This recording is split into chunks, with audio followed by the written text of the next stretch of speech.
Hello বন্ধুরা, আজকে আমরা এই সিরিজের সেকেন্ড ভিডিওটা বানাতে বসেছি এবং আজকের ভিডিওতে আমরা কিন্তু কিভাবে আফটার এফেক্টস, ফটোশপ এবং ইলাস্ট্রেটর থেকে ফাইলগুলোকে আনতে পারে, বিভিন্নভাবে কাটাকাটি করতে পারে এবং বিভিন্নভাবে রেন্ডার করতে পারে সেই বিষয়গুলো নিয়ে কথা বলবো।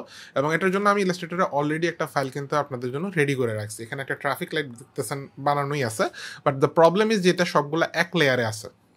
এভাবে কিন্তু আফটার এফেক্টস কাজ করতে পারবে না। আপনি যদি আলাদা আলাদাভাবে এগুলোকে নাড়তে চান আফটার এফেক্টসের মধ্যে, তাহলে আপনাকে এগুলোকে আলাদা লেয়ারে নিতে হবে। সো একটা নর্মাল আইডিয়া হচ্ছে যে আলাদা আলাদা লেয়ার ক্রিয়েট করো, একটাকে মুভ করো। বাট আমার স্টুডেন্টরা কিন্তু একটু চালাক হইতে হবে, তো আমি আপনাদেরকে একটা চালাক আইডিয়া দিচ্ছি। আপনি জাস্ট হচ্ছে যে লেয়ার ওয়ানটাকে সিলেক্ট করে রাখবেন, এরকম হাইলাইট করবেন, নট সিলেক্ট, হাইলাইট করবেন। অ্যান্ড হাইলাইট করার পর আপনি এখানে ক্লিক করে রিলিজ লেয়ার টু সিকোয়েন্স দিলে দেখেন এগুলো লেয়ারেই কনভার্ট হয়ে গেছে। অ্যান্ড দেন এগুলোকে আপনি বাইরে নিয়ে আসেন, অরিজিনাল লেয়ারটাকে চাইলে এখন ডিলিট করে দিতে পারেন। That's it. By the way, আমি কিন্তু এখানে ডকুমেন্টের যে ইয়াটা দেখবেন, এই সাইজটা কিন্তু আমি ওই ভিডিও সাইজেই নিছি, হ্যাঁ, যাতে আমার পরবর্তীতে সুবিধা হয়।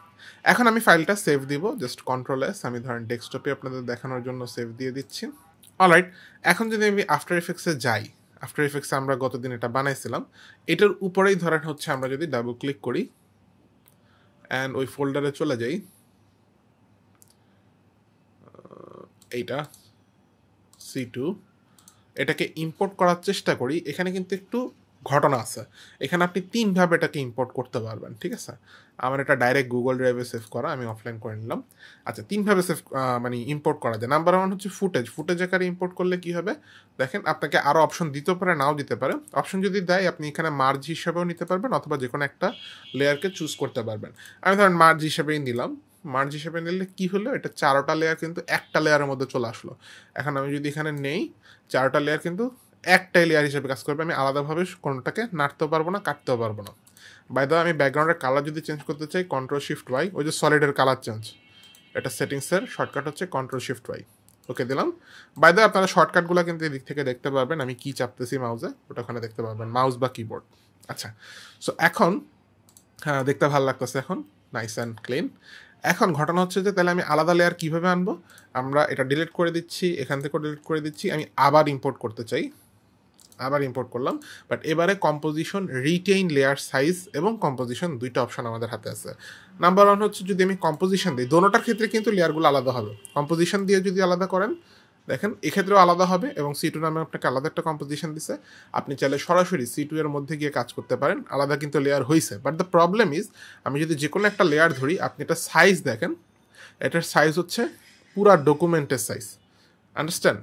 তো এটা কিন্তু ধরাটা মুশকিল, আপনি যেটাই ধরেন না কেন অলওয়েজ উপরে লেয়ারই ধরবে, আপনি অন্যগুলো এখান থেকে ধরতে পারবেন না, এইভাবে ধরতে হবে। এটা দিয়ে কাজ করাটা একটু কঠিন হয় কিন্তু, রাইট? সো আমি যদি আবার ডিলিট করে দিই, এটা এখান থেকেও ডিলিট করে দিই, লেয়ারগুলো ডিলিট করে দিই, খেয়াল করেন এখানে কিন্তু লেয়ারগুলো আলাদাভাবে সে ইম্পোর্ট করে।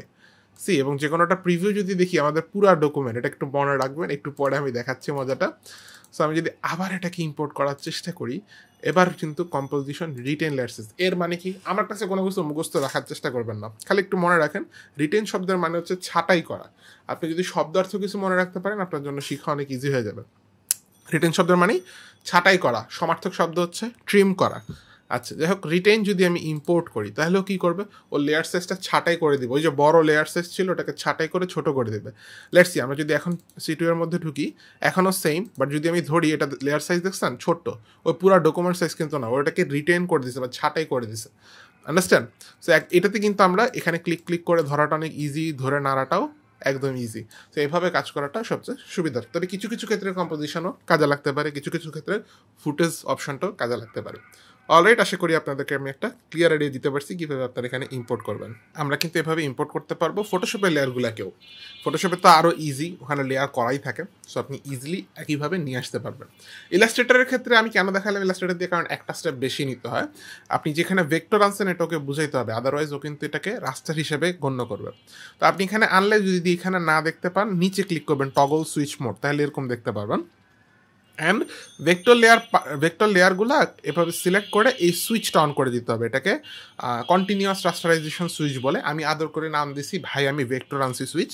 সো এটা দিলেও বুঝতে পারে যে ভাই আমি ভেক্টর আনছি, ঠিক আছে? তখন এটাকে ভেক্টর হিসেবে গণ্য করে। আদারওয়াইজ কী প্রবলেম হয়, ধরেন আমি যদি একটাকে একটু স্কেল করি, এস চাপলে স্কেল আসে, অ্যান্ড স্কেল করি, কর্নারগুলো খেয়াল করবেন, আমার যদি এটা না দেওয়া থাকতো এটা কিন্তু রাস্টার হিসেবে ধরতো, যার ফলে ফেটে যাইতো। সি আমি কিন্তু জুম করি না, আমি স্কেল করছি, দুটার মধ্যে ডিফারেন্স আছে। হ্যাঁ, সো যাই হোক, আমি যদি এটাকে আবার রিসেট করে দিই, অ্যান্ড কন্টিনিউয়াস এটা যদি অন করে দিই, তাহলে আমার এটা অলওয়েজ কী হবে, ভেক্টর হিসেবে গণ্য করবে। অলরাইট, আই গেস আপনারা বুঝে ফেলছেন কীভাবে ফটোশপ ইলাস্ট্রেটর থেকে আমার লেয়ারগুলোকে আনতে হয়। অ্যান্ড দেন নেক্সট আমাদের কী টপিক আছে চলেন দেখি।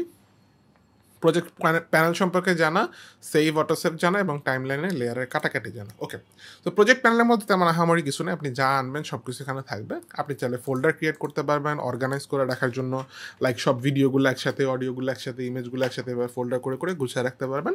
অ্যান্ড চাইলে যে কোনো কিছুকে ক্লিক করে ডিলিটও করে দিতে পারবেন, just like that. Okay, as simple as it is, এখানে কোনো ঝামেলা নেই। অলরাইট, এখানে সার্চ টার্চ করার অপশন আছে। আচ্ছা, দেন হচ্ছে সেভ কীভাবে করবো আমরা, কন্ট্রোল-S অথবা ফাইল থেকে সেভ, যে কোনো অপশনের পাশে শর্টকাটগুলো এভাবে দেখতে পারা যায়। আর আমি রেকমেন্ড করবো আপনারা আস্তে আস্তে শর্টকাটগুলো শিখেন, আপনাদের জন্য ভালো হবে। আচ্ছা, সো আমি এটা C2-তে গেলাম, C2-তে আমি এটাকে C2 নামেই সেভ করলাম। ওকে, আর অটো সেভের জন্য কি করব, এডিট, প্রেফারেন্সেস, এখান থেকে জেনারেল, দেখেন আমাদের প্রেফারেন্স প্যানেল ওপেন হবে প্রথমবার। অ্যান্ড দেন এখানে কোথাও একটা অপশন আছে অটো সেভের, এই যে অটো সেভ, এখানে যদি এগুলো টিক না দেওয়া থাকে তাহলে টিক দিয়ে নেবেন, এগুলোকে আপনার মতন অ্যাডজাস্ট করে নেবেন। এখানে যেটা বলতেছে যে 20 মিনিট পর পর ফাইলগুলো অটো সেভ হবে, যাতে ক্রাশ করলেও আমার অ্যাটলিস্ট 20 মিনিট আগের পর্যন্ত ফাইলগুলো থাকে, এবং সর্বোচ্চ 5টা পর্যন্ত ভার্সন সে সেভ রাখবে আমার জন্য, যেখানে প্রজেক্ট ফাইল থাকবে সেখানে। তো এটার জন্য প্রথমত কিন্তু আপনাকে একবার সেভ করতে হবে, মাস্ট বি। আর কমপ্লিকেটেড প্রজেক্ট যখন আপনি কাজ করবেন তখন এই টাইমটা কমায় রাখবেন, 5 মিনিট পর পর যাতে অটো সেভ হয় এরকম করে রাখবেন। ওকে, আচ্ছা, সো বাই সেইং দ্যাট আমাদের সেভ অটো সেভ দোনোটাই ডান। প্রজেক্ট প্যানেল সম্পর্কে আমরা আলোচনা করে ফেললাম। এবার আসেন টাইমলাইন। টাইমলাইনটা বোঝার একটা বিষয় আছে এখানে। নাম্বার 1 হচ্ছে যে আমার লেয়ার, কোন লেয়ারের উপরে কোন লেয়ার আছে। খেয়াল করবেন এটা কিন্তু সবার নিচের লেয়ার, আমি যদি এটাকে সবার উপরে নিয়ে আসি তাহলে কিন্তু মাঝখানে 3টা দেখা যাবে না, just like Photoshop and Illustrator, তাই না? এইগুলো যে লেয়ারগুলো আছে আমরা চাইলে এগুলোকে রিনেম করতে পারি, এন্টার দিলে রিনেম হয়। তো এটার নাম দিলাম ধরেন গ্রিন, এটার নাম দিলাম হচ্ছে ইয়েলো, অ্যান্ড এটার নাম দিলাম আমি রেড। জাস্ট এন্টার দিলে রিনেম করা যায়। অলরাইট, ফাইন, মানে বোঝার সুবিধার জন্য আমি রিনেম করে নিলাম। এখন হচ্ছে আমি এখানে এটা যে হচ্ছে টাইম লাইন। ওকে, তো টাইম লাইনের নিচে এই লাইনটা বা এই লেয়ারটা কতটুকু থাকবে, কতক্ষণ থাকবে সেটা কিন্তু ডিফাইন করা আছে। আমি যদি এখানে এটাকে ছোট করে দিই তাহলে কিন্তু এরপরে আর থাকবে না। সো আমি যদি এখন প্লে দিই দেখবেন এতটুকু আছে, এরপরে কিন্তু ওই রেখাটা বা ওই লেয়ারটা কিন্তু গায়েব হয়ে যাচ্ছে। তো আশা করি এখন একটা টাইমলাইন সম্পর্কে ক্লিয়ার আইডিয়া হয়ে গেছে। এবার আমরা সামনে আগে এই যে কার্সারটা দেখতেছেন এটাকে CTI বা কারেন্ট টাইম ইন্ডিকেটর বলে। এটাকে আমরা 10 ফ্রেম আগে পিছে করার জন্য প্রথমত 1 ফ্রেম আগে পিছে করি। এখানে দেখবেন ফ্রেম দেখা যায়, এটা হলো ঘন্টা, মিনিট, সেকেন্ড, ফ্রেম, লাস্টেরটা হচ্ছে ফ্রেম। সো আমি যদি পেজ ডাউন দিই তাহলে 1 নম্বর ফ্রেমে যাচ্ছে, আর পেজ আপ দিলে আবার 0-তে চলে আসতেছে। সো 1 পেজ আপ ডাউন করে আমি কি আমি 1 ফ্রেম আগ পিছিয়ে নিতে পারতেছি। এটার সাথে শিফট অ্যাড করে দেন তাহলে 10 ফ্রেম আগ পিছ হবে। শিফট পেজ ডাউন 10 ফ্রেম আগে গেল, শিফট পেজ ডাউন আবার 10 ফ্রেম আগে গেল, মানে পিছিয়ে গেল। And then shift page up দিলে কিন্তু 10 ফ্রেম করে আগাচ্ছে। আন্ডারস্ট্যান্ড? তো এইভাবে আমরা আগ পিছ করতে পারি। সো যদি আমি 1 সেকেন্ডে যেতে চাই তাহলে কী হবে, shift page down page down page down. কেন? কারণ 1 সেকেন্ডে 30 ফ্রেম থাকে, মনে আছে নিশ্চয়ই, 30 FPS আমরা করছি। তো দেখেন এখানে কিন্তু 1 সেকেন্ড লেখা আসতেছে। আমরা চাইলে অবশ্য এখানে ডিরেক্টলিও দিতে পারি, লাইক 2 সেকেন্ডে যদি যেতে চাই তাহলে 200 এন্টার দিলাম, দেখেন 2 সেকেন্ডও ডিরেক্ট চলে গেলাম, এভাবেও যাওয়া যায়। সো আবার যদি আমি 3 সেকেন্ডে যেতে চাই, shift page down page down page down. আশা করি ক্লিয়ার।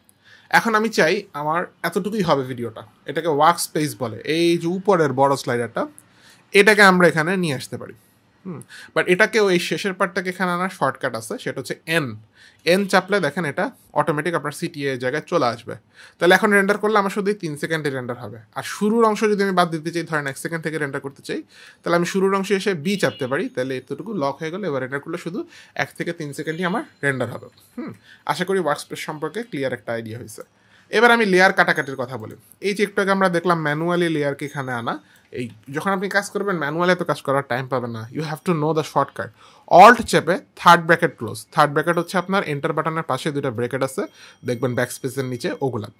তাহলে এটা দিলে কি হয়, এই থার্ড ব্র্যাকেট দেখতেও কিন্তু এরকম, রাইট? সো অল্ট চেপে থার্ড ব্র্যাকেট ক্লোজ দিলে লাস্টের অংশটা ট্রিম হয়ে যায়। আর যদি আমি অল্ট চেপে থার্ড ব্র্যাকেট স্টার্ট দিই তাহলে ফার্স্টের অংশটা ট্রিম হয়ে যায়, জাস্ট লাইক দ্যাট। দেন আমরা যদি shift page down page down page down আবার 3 সেকেন্ড পরে গেলাম, আবার অল্ট চেপে থার্ড ব্র্যাকেট ক্লোজ দিলাম, আমাদের সেকেন্ড লেয়ারটাও কিন্তু এখানে ট্রিম ডাউন হয়ে গেল শেষের দিক থেকে। একই রকম যদি আমি নিচের লেয়ারে আসতে চাই, কন্ট্রোল চেপে ডাউন অ্যারো দিতে পারি, কন্ট্রোল চেপে আপ অ্যারো দিলে উপরেরটা, ডাউন অ্যারো দিলে নিচেরটা ধরবে। অথবা আমরা চাইলে লেয়ারের নাম্বারগুলো সিলেক্ট করতে পারি, 1 চাপলে 1, 2 চাপলে 2, 3 চাপলে 3 ধরতেছে নাম্বার প্যাডে। অ্যান্ড দেন এখানে আমরা কি করবো, অল্ট চেপে থার্ড ব্র্যাকেট স্টার্ট, তাহলে প্রথম অংশ কেটে গেল। দেন আবার shift page down page down page down, then আবার অল্ট চেপে থার্ড ব্র্যাকেট ক্লোজ। এভাবে আমরা একটা সিঁড়ির মতন বানাইলাম, যার ফলে আমরা দেখবো যে রেড থেকে ইয়েলো হচ্ছে, দেন গ্রিন হচ্ছে। আন্ডারস্ট্যান্ড? তো এভাবে আমরা একটা ভিজিবল মানে অ্যানিমেশনস কিন্তু আজকে প্রথম দিনই আমরা করে ফেললাম সেকেন্ড ক্লাসে, রাইট? এখন আমরা যদিও অ্যাকচুয়াল অ্যানিমেশনে যাই নাই, কোনো কিফ্রেম দেই নাই, জাস্ট একটা ভিজিবিলিটির কিফ্রেম কিন্তু আমরা করে ফেলতে সক্ষম হলাম। আপনি কিন্তু চাইলে এতটুকু কাজ করে এখানে কিছু লিখে টিখে, যদি টেক্সট টুল আছে লিখে টিখে এতটুকু কাজকে রেন্ডার করার ট্রাই করতে পারেন, অ্যান্ড আমাদের গ্রুপে দেন, আমরা খুব খুশি হবো দেখে। অলরাইট, সো এতটুকু কাজকে আমরা কীভাবে রেন্ডার করতে পারি সে বিষয়ে কথা বলার আগে আমরা আরও কিছু শর্টকাট জানি, যেমন লেয়ারের শুরু এবং শেষে কীভাবে যাইতে হয়। আই চাপলে লেয়ারের শুরুতে যায়, ও চাপলে লেয়ারের শেষে যায়, ঠিক আছে? আচ্ছা, এইখানে আপনারা স্ক্রিনে এখন দেখতে পাচ্ছেন যে আরও কিছু শর্টকাট আছে, এগুলো আমি এখানে লিখে রাখছি, চাইলে আপনারা স্ক্রিনশট নিয়ে রাখতে পারেন। যতটুকু শিখতে পারেন ততটুকু শিখলেন, যতটুকু শিখতে পারেন না অতটুকু না শিখলেও চলবে, অত ইমার্জেন্সি কিছু না। আমরা এমনি কাজ করতে করতে শিখেই যাব। যাই হোক, দেন হচ্ছে আমরা যদি এখানে এন চাপি, তাহলে দেখেন শেষের অংশটাও ক্লোজ হয়ে গেল। এবার ফাইনালি আমরা রেন্ডার করব। এখন রেন্ডার করার জন্য অনেক ভার্সন বা অনেক ভ্যারিয়েশন আছে, আপনার ক্লায়েন্টকে জিজ্ঞেস করে নেবেন সে কোন ভার্সন বা কোন ফরম্যাটে আসলে ভিডিওটা চাচ্ছে, রাইট? তো যদি বলে MP4 এর জন্য 2024 ভার্সন আফটার এফেক্টসের ভিতরে বাই ডিফল্ট অপশন আছে। এর আগের ভার্সনগুলোতে সম্ভবত এনকোডার ছাড়া রেন্ডার করা যায় না, তো আমি দুইটাই দেখাই দেওয়ার চেষ্টা করতেছি আপনাদের। প্রথমত নর্মাল রেন্ডার, কন্ট্রোল এম চাপবেন। এইখানে হচ্ছে আপনি রেন্ডারে কিছু সেটিংস আছে, এগুলো কন্ট্রোল করতে পারবেন। হ্যাঁ, মূলত এখানেই হচ্ছে ফরম্যাটটা চেঞ্জ করে, সাধারণত AVI অথবা H.264, অর্থাৎ এটাকে MP4ও বলে, MP4 অথবা কুইক টাইম, অথবা এটাকে MOVও বলে। তো MOV বা কুইক টাইম বললে এটা দিবেন, MP4 বা H.264 বললে এটা দিবেন, আর AVI বললে এটা দিবেন। হ্যাঁ, আমি সবচেয়ে বেশি আমরা ইউজ করি H.264 বা MP4, তো আমি এটা দিতেছি, ওকে দিচ্ছি। আগে বলে নিই, এটা কিন্তু পুরানো ভার্সনগুলোতে আপনি এখানে H.264 অপশনটা পাবেন না, ওটা কীভাবে করবেন সেটা আমি বলতেছি একটু পর। দেন আপনি এখানে আউটপুট টু এখানে ক্লিক করবেন, এখানে আপনি যেইখানে আউটপুটটা দিতে চান, ধরেন আমি C2-তে গেলাম, C2.mp4 নামে সেভ দিলাম, এখানে আমি সেভ করে দিলাম নামটা দিয়ে। দেন রেন্ডার বাটনে ক্লিক করলে এটা এখানে রেন্ডার হয়ে যাবে। একটা প্রো টিপস দিই, ক্যাপস লক অন রাখবেন, তাহলে আফটার এফেক্টসের যে রেন্ডার টাইম এটা 30% কমে যাবে। হ্যাঁ, pro tips, caps lock on রাখবেন অলওয়েজ রেন্ডার করার সময়। আচ্ছা, অথবা আফটার এফেক্টসটাকে মিনিমাইজ করে রাখবেন। আচ্ছা, যাই হোক, এখন হচ্ছে আমরা যদি এটা গেল আমার normal by default render, MP4 render. যদি আমাদের এনকোডার থেকে রেন্ডার করতে হয়, এখানে H.264 অপশন না থাকে, তাহলে আমাদের অ্যাডোবি মিডিয়া এনকোডার নামে একটা সফটওয়্যার ইনস্টল করা লাগবে, এবং সেম ভার্সন, এটা 2024 হলো, এটা 2024, এটা যদি 2023 হয়, এটা 2023 ইনস্টল করা লাগবে। অ্যান্ড দেন সেই ক্ষেত্রে আপনি এখানে কন্ট্রোল অল্টার এম চাপবেন, নর্মাল রেন্ডারে কন্ট্রোল এম, আর এনকোডারে নিতে গেলে কন্ট্রোল অল্টার এম। এখন দেখেন অটোমেটিক মিডিয়া এনকোডার ওপেন হবে আপনার, এবং এই কম্পোজিশনটা মিডিয়া এনকোডারে চলে যাবে। তখন কিন্তু আপনি ওখানে H.264 এর অপশন অবশ্যই পাবেন, এটা সব ভার্সনের জন্য ওখানে H.264 অপশন আপনি পাবেন। আমি এখনই আপনাদের দেখাই দিচ্ছি, দেখেন চলে আসছে। কিন্তু এটার ইন্টারফেসটাও দেখতে পুরানো ভার্সনের জন্য একটু ডিফারেন্ট হতে পারে, বাট আপনি দেখলেই বুঝবেন, সমস্যা নেই। দেখেন এখানে অনেক অপশন করা যায়, এখানে কিন্তু নট অনলি যে রেন্ডার দেওয়া, এখানে আপনি অন্য ফাইলকেও ডাইরেক্টলি এখানে নিয়ে এসে মানে জাস্ট ড্র্যাগ অ্যান্ড ড্রপ করবেন, ভিডিওটা এখানে কনভার্টও করতে পারবেন। হ্যাঁ, তো আমি এখানে আগের দুইটা লোড করা আছে, আমি এগুলো ডিলিট করে দিচ্ছি। জাস্ট এইটাকে দেখেন কত ভার্সন আছে। সো এখান থেকে আপনি H.264 সিলেক্ট করবেন, অ্যান্ড দেন এখানে ক্লিক করে কোথায় সেভ করবেন এটা দেখায় দেবেন। ধরেন আমি নাম দিলাম এবার C2B। দেন আমরা এখানে প্লে বাটনে ক্লিক করলে এখান থেকে সে রেন্ডার হয়ে যাবে। হ্যাঁ, সো যার যেভাবে পছন্দ সে সেভাবে আসলে রেন্ডার করতে পারেন, ডিপেন্ডিং অন আপনার সিচুয়েশনস কি আর কোন ভার্সনে আপনি কাজ করতেছেন তার উপর বেস করেন। অলরাইট, সো দেখি আমাদের আজকে ক্লাসে আর কিছু আছে কিনা। ফাইল ম্যানেজমেন্ট আর রেন্ডারিং। হ্যাঁ, রেন্ডারিং তো আমরা দেখেই ফেললাম। এখন ফাইনালি যখন আমরা ফাইল সেভ করে ফেললাম, গুছিয়ে ফেললাম, তখন আমরা ফাইলটাকে ম্যানেজ করার জন্য, মানে এখানে তো অনেক লেয়ার্স নিয়ে আসছি আমি অন্যান্য জায়গা থেকে, এগুলো কিন্তু পরবর্তীতে কাউকে ফাইল দিতে গেলে হারায় যেতে পারে, মানে এক ফাইল এক দিকে, ইলাস্ট্রেটরের ফাইল একদিকে, আফটার এফেক্টসের ফাইল একদিকে, তখন কিন্তু ফাইল মিসিং হয়। ফাইল মিসিং হলে কীভাবে চেঞ্জ করা যায় সেটার উপর আমার ভিডিও দেওয়া আছে ইউটিউবে, আপনি সার্চ করলেই পাবেন। বাই দ্য ওয়ে, আমি যখন যে কোনো টপিক নিয়ে বলবো যে ভিডিও দেওয়া আছে, সেটা যদি আপনি সার্চ করতে চান তাহলে আমার চ্যানেলে চলে যাবেন, মেইন চ্যানেলে গিয়ে জাস্ট চ্যানেলের পাশে একটা সার্চ অপশন আছে, ওখানে সার্চ করবেন, not the main search option, ওইটা না, এই যে চ্যানেলের পাশেরটাতে গিয়ে যদি আপনি মিসিং সার্চ করেন, আমি এটার ভিডিও নিচে ডিসক্রিপশনে লিঙ্ক দিয়ে দেওয়ার চেষ্টা করবো, বা না দিয়ে থাকলে আপনারা কমেন্ট করেন, তাহলে দিয়ে দিব। আচ্ছা, হ্যাঁ, এবার আমরা এই ফাইলগুলো গুছাবো কীভাবে? That is very easy. File, dependencies, collect files. আগে বলতেছে প্রজেক্ট ফাইলটা সেভ করে নিতে, আমি দিলাম সেভ, অ্যান্ড দেন এখানে যা অপশন আছে ওগুলো রেখে আমি কালেক্ট দিয়ে দিলাম, অ্যান্ড আমি কোথায় সেভ করতে চাই সেটা দেখাই দিলাম, C2 ফোল্ডার নামে আমি সেভ করব। সো এখন দেখবেন আমরা যেখানে ফোল্ডারটা সেভ করছিলাম, এখানে সে C2 ফোল্ডার নামে একটা ফোল্ডার ক্রিয়েট করছে, ওইটার মধ্যে নতুন একটা প্রজেক্ট ফাইল ওপেন করে সেইটার মধ্যে কিন্তু সে আমাদেরকে ফুটেজ দিয়ে দিছে। ফুটেজের মধ্যে দেখেন C2 লেয়ার্স, এবং এখানে আমাদের ইলাস্ট্রেটর ফাইলটাও নিয়ে আসছে। ইনফ্যাক্ট আমরা যদি এখানে কোনো সাউন্ড, ভিডিও, অডিও যা ইউজ করতাম সব কিছুকে সে এখানে নিয়ে আসতো আমাদের জন্য, হুইচ ইজ গ্রেট। মানে তাহলে কিন্তু আমরা কি করতে পারি এখন, শুধু এই যে C2 ফোল্ডারটা আছে এটা পুরাটা জিপ করে কাউকে দিয়ে দিলে এটার মধ্যে সব ফাইলস থাকবে, কোনো কিছু আর মিসিং যাওয়ার সম্ভাবনা থাকবে না। সো আশা করি আমি আপনাদেরকে আজকের ক্লাসে অনেক কিছু শিখাইতে পারছি। নেক্সট ক্লাস দেখার আমন্ত্রণ জানিয়ে এখানেই শেষ করছি আজকের ভিডিও। দেখা হবে অন্য কোনো দিন অন্য কোনো ভিডিওতে। ততদিন পর্যন্ত সবাই ভালো থাকুন, সুস্থ থাকুন। আসসালামু আলাইকুম, খোদা হাফেজ।